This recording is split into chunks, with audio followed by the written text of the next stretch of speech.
Hey guys, AJ here, Richardson Tree Farms. I wanted to show you something really awesome. Riley and I, we just went and we bought us a couple new hats here. All right, the most expensive hats we'll probably ever buy. This one here.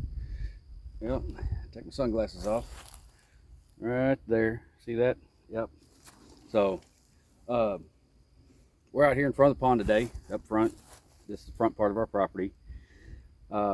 Yeah, I just wanted to show you my new hats. I hope you like those. See, you get a good look at that. Yeah, see, there's Riley's nice hunter orange in the back there. So, no, in all honesty, in all reality here,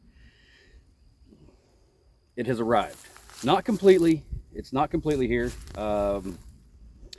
Back ordered on the front end loader. So we have the tractor. I told him, I said, I got to have a tractor. I need a tractor, need a decent tractor to do some mowing with. The old Ford, it's still running, but it's just not the best to do a whole lot of mowing. So he said, well, we got the tractor in. You can have it, and whenever the front end loader comes in, we'll bring it back, put the front end loader on it for you. So let's go with me and take a look at it real quick. Okay, so this is a most awesome day for us out here at the farm. This is about the largest purchase we've ever made at the farm. So this is a Kubota l4060 LE. It's the limited edition model, and what that is it's like the Kubota's Grand L series, but they don't have limited edition isn't like your most limited editions where you have extra options or anything like that. They actually took this one and made it a limited edition because they stripped a few things off of it. And it's not really anything that makes a big difference by any means, but like it doesn't have cruise control. It doesn't have the really nice sway bars for the rear end, the 3-point link on the rear end, and a couple other little options here and there. But all in all, it's fully loaded. I mean, it's got everything I could ask for. I will be putting the cruise control on it. The wiring harness is there. You can buy the little button. It's ready to go. So we just buy the little button, put the cruise control on it, because that will help whenever we go to start planting our trees. But the reason the loader's not on it yet, and you see I've got the joystick right here. It's set up for having the loader. All the hydraulic lines are run. Everything's ready. It just doesn't have the actual loader on it. They've ran out of stock. They're having a big issue with stock, keeping the stock in. We were lucky to get this tractor as fast as what we did. I saw my other video. I sold the 2501. It was an awesome tractor, absolutely awesome. But I knew this tractor here. I'm gonna keep this one for a while. I'm gonna keep it for a while. So, anywho, yeah. So we got the tractor in. And just a couple weeks after I got the other one sold, they got it ready, got it prepped. So we'll take a walk around it real quick and look at it and just kind of see a few things. Okay, so the first thing I want to show, and I showed this in my last video, the oil dipstick. I now know what to look for. Okay, we get the front end loader on here. It will take up a little bit more space, but you get to looking at this and it's Kubota gray. But this right here, there is your dipstick. So just keep that in mind. It's kind of hidden out of the way. Let's see, what else oil filter. Pop the hood. All right. Now this machine is brand new. It is brand new. Went with the 40 horse model just because of the simple fact it's got a 4-cylinder motor in it. It does have the regen and all that for the exhaust. But Riley, do me a favor and go ahead and fire this up real quick. I want everybody to hear this thing run.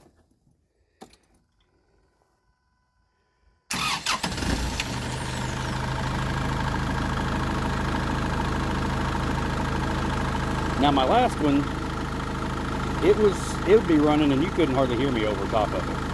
But this one here, it runs so quiet. So quiet. All right, Riley, go ahead and shut her off there, buddy. So looking at it, we've got the nice little rubber floor mats down here. Like I said, 4-cylinder instead of the 3-cylinder. won't struggle near as bad. Riley, he's sitting up there. Nice creature comforts here. Got armrests on it, air ride seat, our high-low right there, 4-wheel drive, differential lock down here. The adjustment for how fast the 3-point drops is down here now. There's just a regular knob on the 2501. Let's see. One of the other nice things about it is it's got a floor pan underneath it, all the way around the seat. In the 2501, all this part right here was exposed. You can see right down to the ground on it. This has got, you know, where I can carry my tripod and stuff for the camera. So that's kind of nice. I destroyed one tripod on the other tractor, setting it beside the seat. It fell down and I didn't know it. Over here on Riley's right side, let's see. Flip your armrest up there so we can see a little bit better, Riley. Okay, right here, got the PTO knob. Don't have to push clutch. We have no clutch. I'll show you this. There's no clutch. Brake. We'll get to that here in a minute. That's something I'm kind of a fan of. Brake and the hydrostat pedal. But over here on this side, getting back to this, you've got your throttle. Show them throttle. You have your throttle right here. Alrighty. You've got your PTO knob. It's a push and turn this time. And then, of course, you've got right over there, you've got your adjustment for your 3-point hitch. Now the joystick for the front end loader, which it's locked right now just because the front end loader is not there, but like I said, it is coming. You got it, and it's really nice, really comfortable position, very comfortable position for it. So, all right, Riley, let's see what else do we have. Let's jump up here. Oh, okay. Are you gonna turn this? Yeah. It's got on the back side here. It's got a. Well, let's start it up. You guys can hear it. Okay, so the tractor's running, and if you're using the front end loader, you can punch that button right there, and it will rev the motor up. It will rev it up. Let's see, what else do we have down here? Okay, so we've got our display. We can go through everything, change all our stuff on our display. This is for the regen, because it does have the diesel regen whenever it burns off all the soot and all that stuff. Hazard lights, auto throttle advance. The auto throttle advance. What else does it have? Let's see here. I'm not even sure what that little green light is, or what that green button. Your treadle pedal. So, as you notice, there's not a clutch on this at all. Don't need one. You change gears without it. But the one nice thing about this is having these brake pedals over here. Having these brake pedals over here on this side, and your treadle pedal on the other side, it makes it really nice whenever you're pushing snow or anything like that.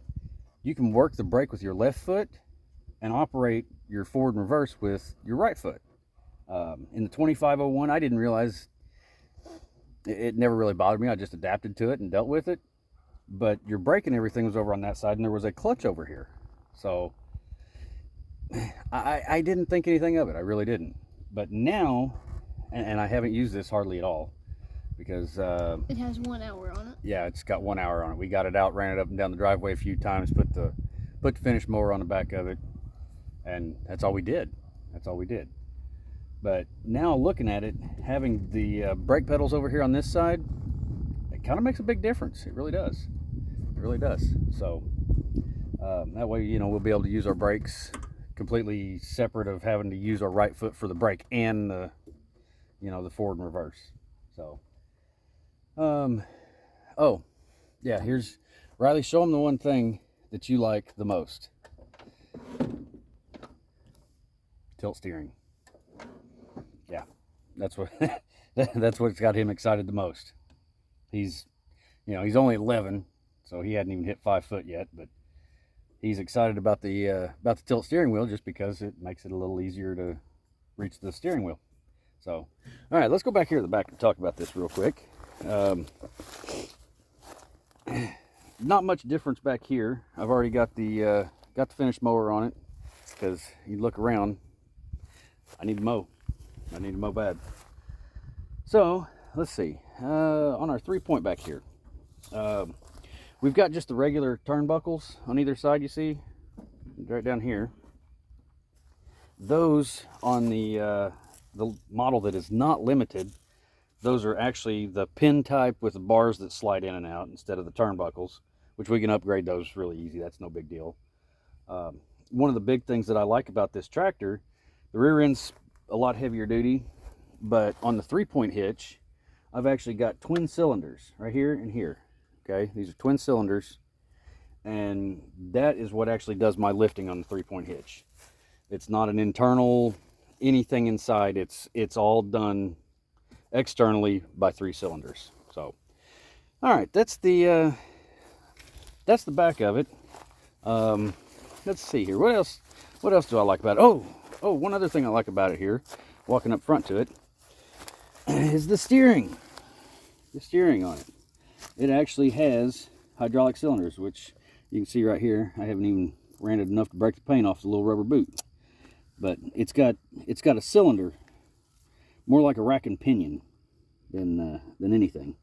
So that in itself, Riley's already said that makes it a whole lot easier to turn, he says. So last but not least, the biggest gripe that I had about the other one, the 2501, was where you put the fuel in. That's honestly, that's what, that was my gripe, where you put the fuel in. So with this one, or with the 2501, you put the fuel in on top of the fuel filler that was in the middle of the hood. Made it very difficult. This one, on the other hand, right there, very easy to get to. You can hoist a jug up there. It's got an 11-gallon tank on it. Haven't even run it to see how many gallons per hour it uses doing anything, but that in itself just makes it a whole lot easier to put fuel in it. I don't have to worry about scratching the hood, anything else like that. So I think those are kind of the really and honestly the big things about it that I like. So we're going to jump on it here real quick, see how it handles. We're right here next to the pond. We're going to see how it handles this finish mower. This finish mower is a FDR 1672. With the 2501, it would run it. It would run it, no problem. But the mower was almost too heavy for the tractor. It really was. If you were on a hill or anything like that, and picked it up, you could feel it wanting to really move the back end of the tractor around. This here's a little bit heavier tractor, bigger tires. So we're gonna set you guys up here. We're gonna mow for a second and see what it does, and I'll get back to you. We'll mow this little slope up. We'll mow this little slope and let Riley here run the camera. We'll see what it does.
So the one thing that I see now that I'm going to have to pay attention to, that I might not be a big fan of, is where the position of the PTO button is. Because it's right next to your right arm, and just that little bit right there, I bumped it twice. And all you got to do is push it, it'll pop, shut the PTO off. I did that twice right there. So I may not be a big fan, but the tractor as a whole, it handled it really, really well. Really well. So I'm going to keep on mowing here, and I gotta get the yard cut. So appreciate you guys tuning in. Be sure to hit that like and subscribe button. If you hit that thumbs up button, just say this real quick. I've got a video that I posted about whenever we sold the 2501, and it is, you know, for a very few amount of subscribers that we've had, I think we've gained 3 subscribers on it, on that video now, or after that video I should say, and it's seen almost 200 views, I believe, at this particular moment in time, maybe more than that. But yeah, hit that thumbs up button. That seems to help us. Just at least the thumbs up button. YouTube has this whole big algorithm and all that stuff. Just hit the thumbs up button if nothing else, if you don't subscribe to us. So yeah, appreciate you guys tuning in.